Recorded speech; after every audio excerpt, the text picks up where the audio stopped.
Okay, we talked a lot about my stone carving, but I really wanted you to see how dedicated I was.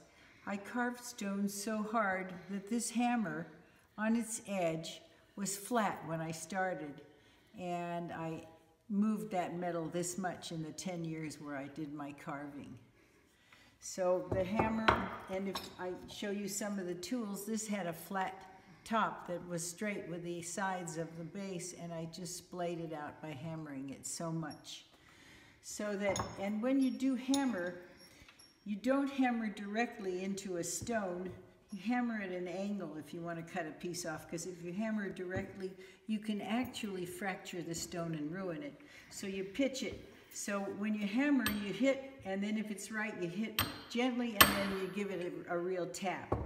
So I did that for 10 years until the muscles on my thumb and arms were just bulging. And some nights I'd go to bed and just die of discomfort from overworking the hands sometimes, some days. So these are the original tools that I bought when I first started carving stones without my little stone hammer. This was in my class when I went to class for the 3 months. And I learned that you have to sharpen all of your tools to make them workable. So I would sharpen some of the tools on my grinder and some by hand with files and different tools to get them sharp on the edges, sometimes the end against the grinder. So I had special grinding stones to sharpen the tools. This big tool is called a pitching tool, where you want to take off a lot of metal, so you hit it at an angle and you really pitch, and it's a heavy tool and it's an interesting tool to use. This one I did more pitching so much that I, again, splayed here, actually cracked my tool. So these are the tools that don't have shanks on them. And then when I got very serious and had a sandbox made where I could stand up and work in my sandbox with sandbags to wedge the stones, because some of them would weigh over 150 pounds, I had no way of lifting them. I didn't have that much strength. I would tilt them and put a wedge of a sandbag underneath to get it to move. Then what I did was I bought a little 2-pound pneumatic hammer, the same kind of hammer that drills into the streets, only smaller, and I'd sit there, you know, and I would work. So this went in here, and it was until my poor hands were absolutely vibrating, and then I'd rest for a little while.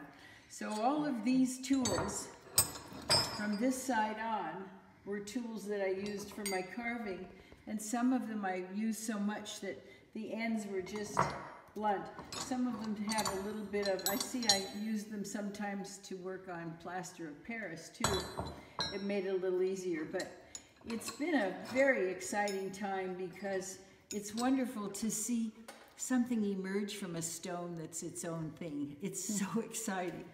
So then to cover and protect my eyes, I wore protective goggles so that no stones would fly.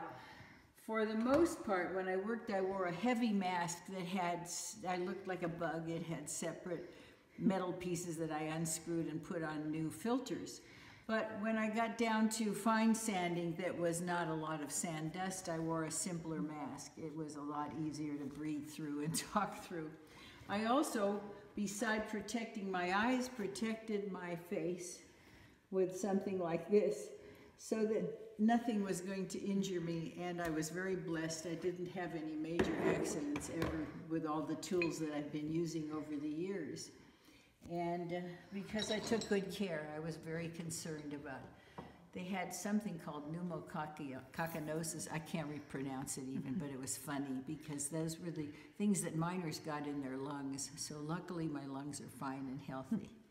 So that was how I worked my 10 years of carving days. This is my air compressor, and when I turn it on, it's noisy.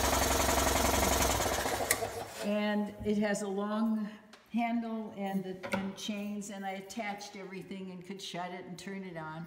I wore earplugs also. I don't see my earplugs around here. They may have gone someplace else to another table.